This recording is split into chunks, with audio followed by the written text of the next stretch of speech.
जय श्री गणेशा, जय श्री गणेशा, जय श्री गणेशा। आषाढ़ कृष्ण गणेश चतुर्थी व्रत रखने से आपको क्या लाभ होगा, आज आपको एक कहानी सुनाते हैं। ये कहानी है राजा महिजित की कथा। सुनिए, आप भी सुनिए जो बैठे हैं मेरे सामने, कृपया सुनिए, ध्यान से सुनिए भैया।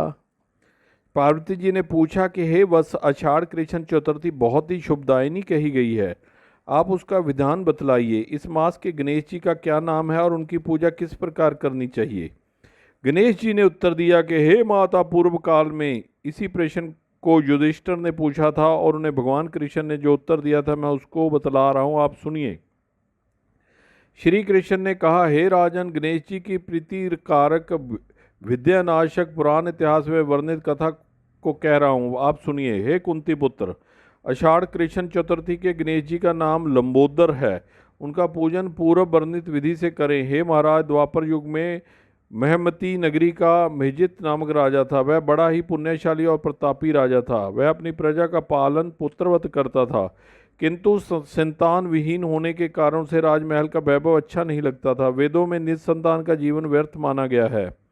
यदि संतानहीन व्यक्ति अपने पितरों को जल दान देता है तो उसके पितृगण उस जल को गर्म जल के रूप में ग्रहण करते हैं। इसी ऊहापोह में राजा का बहुत समय व्यतीत हो गया। उन्होंने पुत्र प्राप्ति के लिए बहुत से दान यज्ञ यज्ञादि कार्य किए, फिर भी राजा को पुत्रोप्रीति ना हुई। जवानी ढल गई और बुढ़ापा आ गया, किंतु वंश वृद्धि ना हुई। तदंतर राजा ने विद्वान ब्राह्मणों और प्रजाजनों से इस संदर्भ में परामर्श किया। राजा ने कहा, हे ब्राह्मणों तथा प्रजाजनों, हम तो संतान ही हो गए, अब मेरी क्या गति होगी। मैंने जीवन में तो किंचित भी पाप कर्म नहीं किया। मैंने कभी अत्याचार द्वारा धन संग्रह नहीं किया। मैंने तो सदैव प्रजाओं का पुत्रवत पालन किया तथा धर्माचरण द्वारा ही पृथ्वी का शासन किया। मैंने चोर डाकुओं को दंडित किया, इष्ट मित्रों के भोजन की व्यवस्था की, गो ब्राह्मणों का हित चिंतित करते हुए श्रेष्ठ पुरुषों का आदर सत्कार किया। फिर भी हे दिव्य सत्तमो, मुझे अब तक पुत्र न होने का क्या कारण। विद्वान ब्राह्मणों ने कहा कि हे महाराज, हम लोग वैसा ही प्रयत्न करेंगे जिससे आपके वंश की वृद्धि हो। इस प्रकार कहकर सब लोग युक्ति सोचने लगे। सारी प्रजाएं राजा के मनोरथ की सिद्धि के लिए ब्राह्मणों के साथ वन में चली गई। वन में जाकर वे लोग द्रुत गति से इधर उधर परिभ्रमण करने लगे। उन लोगों को उसी समय एक श्रेष्ठ मुनि के दर्शन हुए। वे मुनिराज निराहार रहकर तपस्या में लीन थे। ब्रह्मा जी के समान वे आत्मजित, क्रोधाजित तथा सनातन पुरुष थे। संपूर्ण वेद विशारद, दिग्राजु, अनंत एवं अनेक ब्रह्मा ज्ञान संपन्न वे महात्मा थे। उनका निर्मल नाम लोमश ऋषि था। प्रत्येक कल्पांत में उनके एक रोम पतित होते थे, इसलिए उनका नाम लोमेश ऋषि पड़ गया। ऐसे त्रिकालदर्शी महर्षि लोमेश के उन लोगों ने दर्शन किए। सब लोग उन तेजस्वी मुनि के पास गए। उचित अभ्यर्थना एवं प्राणमादि के अनंतर सभी लोग उनके समक्ष खड़े हो गए। मुनि के दर्शन से सभी लोग प्रसन्न होकर परस्पर कहने लगे कि हम लोगों को सौभाग्य से ऐसे मुनि के दर्शन हुए, उनके उपदेश से हम सभी का मंगल होगा। ऐसा निश्चय कर उन लोगों ने मुनिराज से कहा।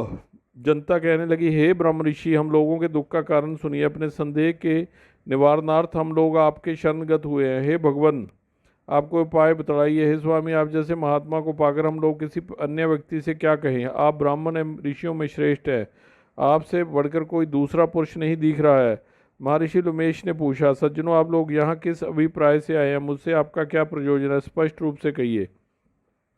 मैं आपके सभी संदेहों का निवारण करूंगा। हम आपके कल्याण की भावना रखते हैं।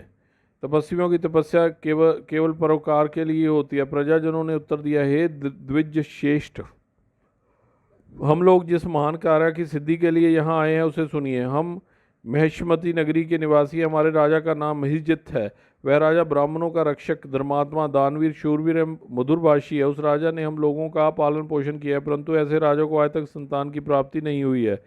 हे भगवान, माता पिता तो केवल जन्मदाता ही होते हैं, किंतु राजा ही वास्तव में पोषक एवं संवर्धक होता है। उसी राजा के निमित्त हम लोग ऐसे गहन वन में आए हैं। हे महर्षि, आपको ऐसी युक्ति बताइए जिससे राजा को संतान की प्राप्ति हो, क्योंकि ऐसे गुणवान राजा को कोई पुत्र ना हो, यह बड़े दुर्भाग्य की बात है।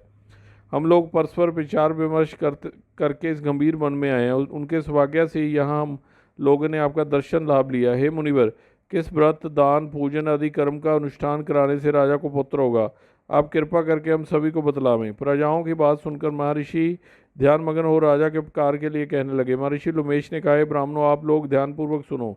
मैं संकट नाशन व्रत को बतला रहा हूँ। यह व्रत निसंतान को संतानदायक एवं निर्धनों को धन देता है।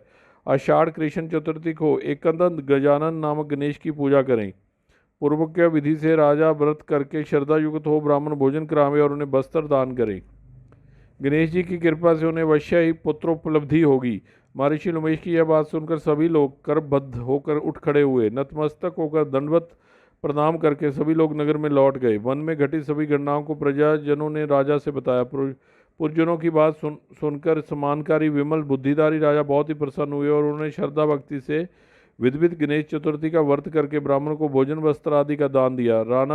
रानी सुदीक्षिणा के गर्भधारण संस्कार के अनंतर श्री गणेश जी की कृपा से राजा को सुंदर और सुलक्षण पुत्र प्राप्त हुआ।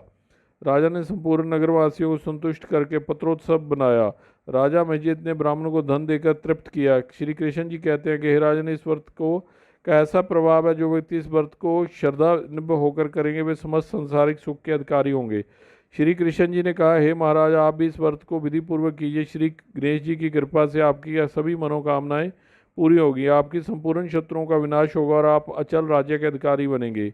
हे भूमि शिरोमणि युधिष्ठिर, जो पुरुष इस व्रत को करते हैं वे चाहे एकांत सेवी ऋषि हों अथवा विद्वानों ने निर्विधर रूप से पुत्रादि की प्राप्ति होती है। जो मनुष्य गणेश जी के चरित्र को सुनते अथवा सुनाते हैं उन्हें सब कार्यों में सिद्धि होती है। जय श्री कृष्णा, जय श्री कृष्णा, जय श्री कृष्णा, जय श्री गणेशा, जय श्री गणेशा, जय श्री गणेशा।